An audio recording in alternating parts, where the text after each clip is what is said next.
Olha só, o inquérito 1361 tira essa dúvida toda da gente em 3 páginas apenas. O que é? Não posso falar. Se eu falar, tá. eu vou ser preso, talvez amanhã cedo ou meia-noite hoje. Porque é mais um inquérito que era ostensivo, passou a ser confidencial. Mais uma pergunta de...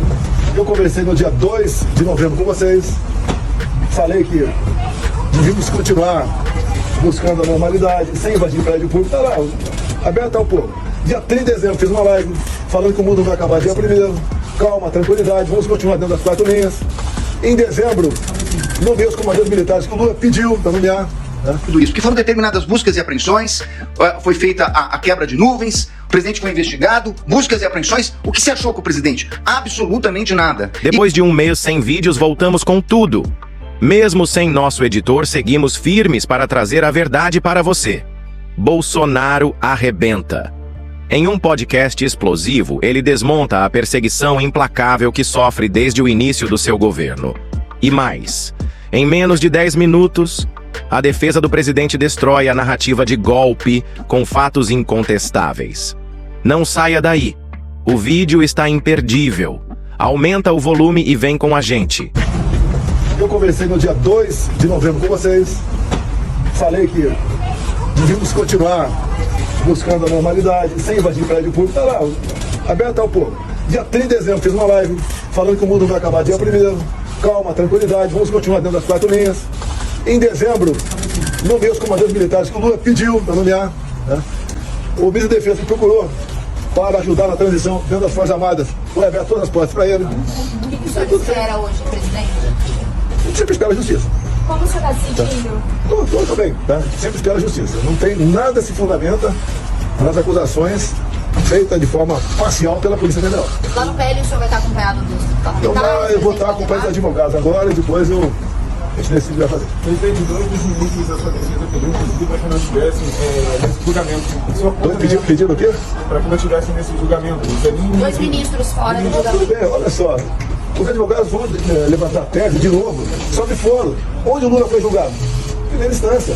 Há poucas semanas mudou seu entendimento de foro. Para exatamente ficar na primeira turma. Depois questionaram a questão de plenário. Teria que ser, se fosse o pleno, seria plenário. Estou mantendo ainda a primeira turma. E outros casos também, a Débora, a do batom, é para ser julgada aqui ou primeira instância? Ela, inclusive, segundo o Poder 360 que eu vi agora, seria juizado especial. Nada além disso. Essa formação atual dos ministros da Constituição conta com uma unanimidade contrária, então, de Vou voto? esperar o placar sair, entende? Esperar o placar sair. Agora, o meu advogado, o do Braga Neto, eu não converso com ele, porque eu não posso conversar, vejo o acompanhamento da imprensa, são advogados experientes, conhecem com profundidade toda a jurisprudência do Supremo Tribunal Federal. Isso vai ser levantado, inclusive estou com delações. A Lava Jato tem quase 200 delações, a minha teve uma, completamente irregular do começo ao fim. O vai e vem do delator, que estava ali pressionado de prender a esposa e a filha dele. Ou não é? Vocês viram as imagens. Os advogados pediram. Delação premiada tem um início, né? Que você qualifica ali o delator até o final. Os advogados pediram os vídeos das delações. Não chegaram pra gente ainda. Nos deram 15 dias para defender de um processo de mais de 100 mil páginas. Mais uma quantidade grande também de vídeos e áudios. Agora, não deram a integridade do que foi usado como prova. O senhor vai assistir o julgamento? O senhor vai acompanhar pela Em televisão? algum lugar eu vou assistir. Vai assistir. Algum lugar eu vou assistir. Na casa do deputado. Em algum lugar eu vou assistir. No PL? Em algum lugar. Vambora, pessoal. Acompanha. Eu inicio a minha sustentação dizendo que o presidente Jair Bolsonaro foi o presidente mais investigado da história do país. Uma investigação que perdurou por anos, que começa com o objetivo de investigar uma live de 4 de agosto de 2021, em que se autoriza a quebra de uma nuvem do seu ajudante de ordens, Coronel Cid, que hoje é delator, que perdura por meses essa investigação da quebra, com vários objetos diferentes. Num primeiro momento, verificava-se a live, numa investigação determinada pelo TSE. No segundo momento, investigava-se o cartão corporativo, os gastos do presidente e da então primeira-dama. Depois investigou-se até uma questão de emendas, para se chegar numa questão de vacinas. Portanto, não havia um objeto específico. E por que eu estou tratando disso, senhor presidente? Porque o inquérito das vacinas é a gênese de todo este caso, onde ocorreu a prisão e depois a colaboração do Coronel Cid. E o que se achou, senhor presidente, depois de tudo isso? Que foram determinadas buscas e apreensões, foi feita a quebra de nuvens, o presidente foi investigado, buscas e apreensões. O que se achou com o presidente? Absolutamente nada. E com todo o respeito e com toda a vênia, ilustre Procurador-Geral da República, eu contesto essa questão do documento achado no do Partido Liberal. Há, inclusive, no meu colega Paulo Bueno, uma ata notarial de que ele enviou para o presidente da República aquele documento. Então esse documento não foi achado. Como o presidente não se achou absolutamente nada. A partir daí, restava a versão do delator com uma minuta que estava no seu telefone tratando de uma questão de estado de sítio e mais absolutamente nada. Então, vem a denúncia. E a denúncia é feita efetivamente com duas novidades. Por quê? Com o estado de sítio seria, e baseado na palavra exclusiva do delator, seria difícil a propositura de uma ação penal. Então traz-se uma narrativa que vem efetivamente do começo de atos de pronunciamentos do presidente da República, pronunciamentos públicos, e depois o 8 de janeiro. Sobre esse primeiro momento, senhor presidente, eu me permito até fazer uma digressão sobre o mérito antes de tratar das preliminares, mas é importante dizer que sobre esse primeiro momento, nós temos efetivamente uma acusação do Procurador-Geral da República de 2 artigos gravíssimos do Código Penal que tratam do golpe, e de golpe contra as instituições democráticas e contra o governo legitimamente eleito. Mas um minutinho só, estamos tratando de uma execução que se iniciou em dezembro de 21, tratando do crime do governo legitimamente eleito. Qual era o governo legitimamente eleito? Dele. Então esse crime é impossível, com todo respeito.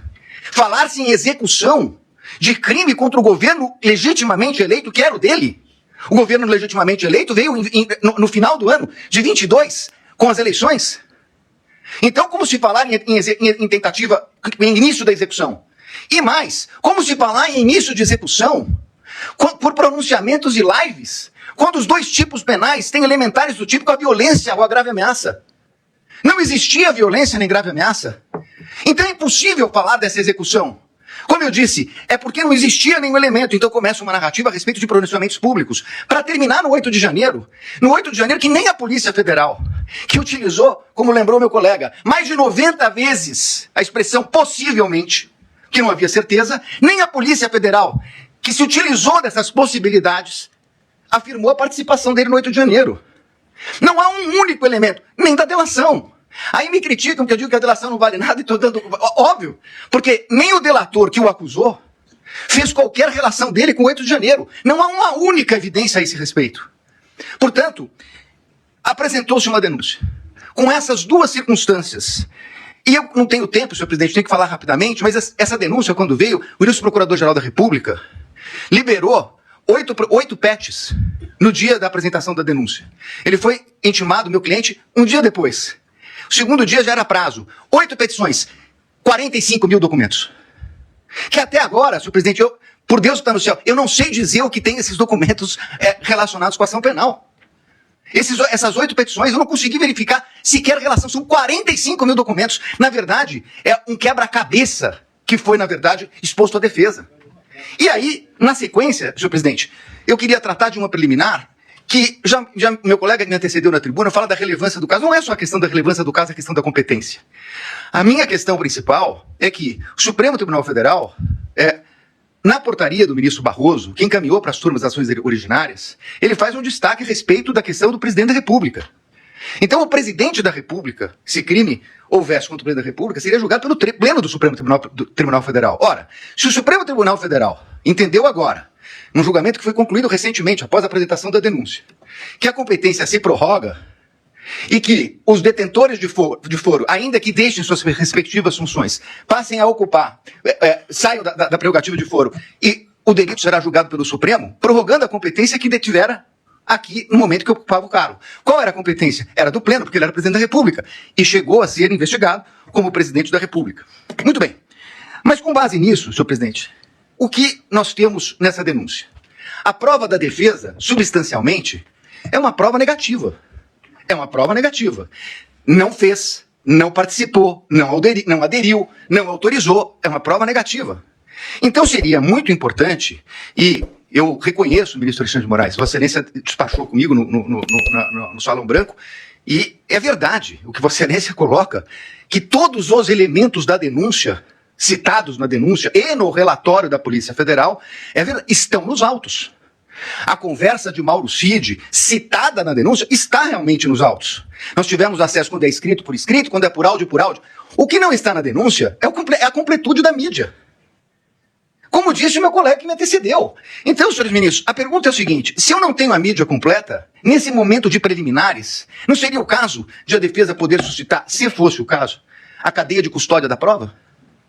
Mas eu não tenho a completude, eu não tenho os telefones, eu não tenho as mídias. Há uma discussão muito grande a respeito desse plano punhal verde-amarelo. Há uma reunião. Seria absolutamente imprescindível verificar as demais mensagens que foram passadas naquele dia. As outras mensagens que foram passadas pelo WhatsApp. Os outros documentos que estão na mídia.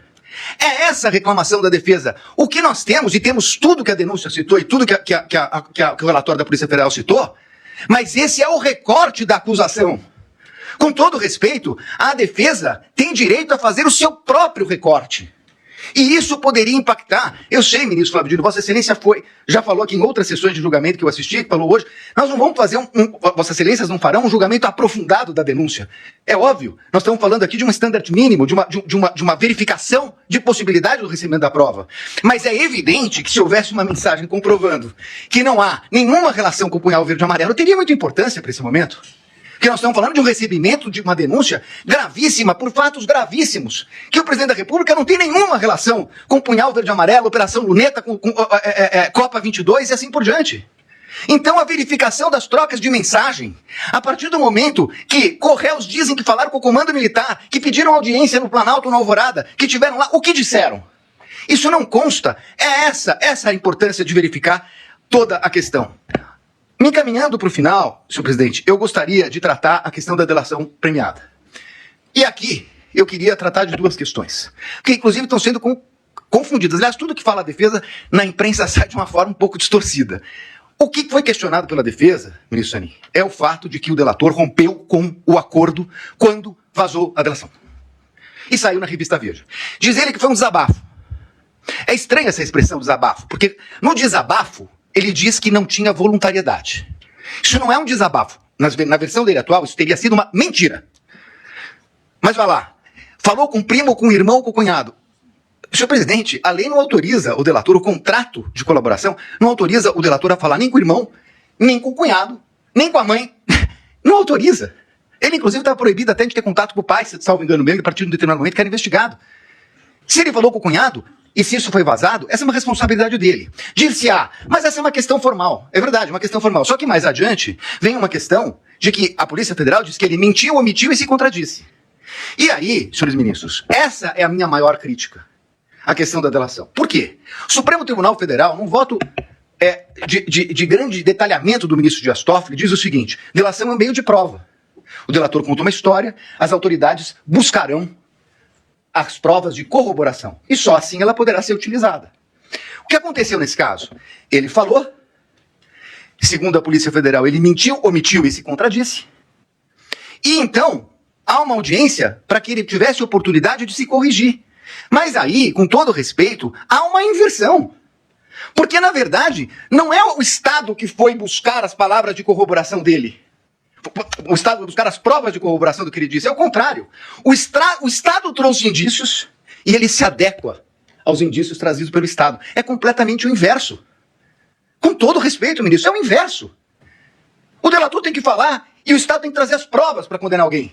O que aconteceu aqui é que ele falou, mentiu, e o Estado tinha indícios, e aí ele se adequa ao Estado. E aí, com todo respeito, vem a denúncia do seguinte, inclusive, o colaborador, nessa versão do colaborador, foi corroborada pela Polícia Federal. Não, desculpe, ele não foi corroborado pela Polícia Federal. É o colaborador que corroborou a versão da Polícia Federal. É exatamente o inverso disso. E numa audiência que se traduziu numa coleta de provas. E essa é a insurgência da defesa. Porque nesse momento, essa coleta só poderia ser feita, com todo respeito, pelo procurador, pela polícia, e não pelo Poder Judiciário. Então, senhores ministros, para terminar, eu quero dizer o seguinte. Eu entendo a gravidade de tudo o que aconteceu no 8 de janeiro. Mas, Não é possível que se queira imputar a responsabilidade ao presidente da República, ou colocando como líder de uma organização criminosa, quando ele não participou dessa questão do 8 de janeiro. Pelo contrário, ele a repudiou.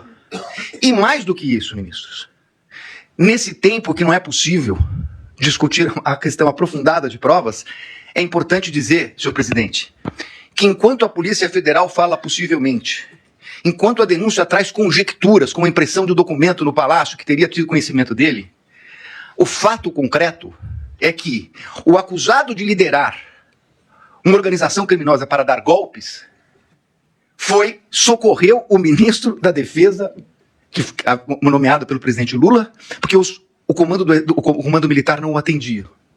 Foi o presidente que determinou a transição. Foi o presidente que determinou que eles atendessem o ministro da Defesa que assumiu em 1º de janeiro. Portanto, encerrando, ministro, não é possível que se queira dizer que é compatível com uma tentativa de golpe, com o uso do comando militar, quando o presidente da República autoriza a transmissão do poderio limitar no começo de dezembro. No começo de dezembro, antes da data do dia 15, antes da data do dia 11. E, portanto, senhores ministros, eu ratifico as nulidades que foram colocadas na minha peça, apreciada por Vossa Excelência, e peço a rejeição da denúncia e agradeço pela atenção. Muito obrigado, senhor presidente. 12 ministros do Lula e o Alckmin, que é médico, não tomaram as doses recomendadas para vacina de Covid. Ué, por quê? Precisa publicar tudo quanto é órgão de imprensa. Eu quero saber se eles são terraplanistas, negacionistas ou bolsonaristas. Tá abusando, Um desses três, ele tem que ser um desses três. Outra coisa que eu perguntei pro Haddad é se o Lula saía como candidato para 2026 e ele falou que não tem plano B. E aí eu falo do seu lado. O plano B dele é Bolsonaro, pô.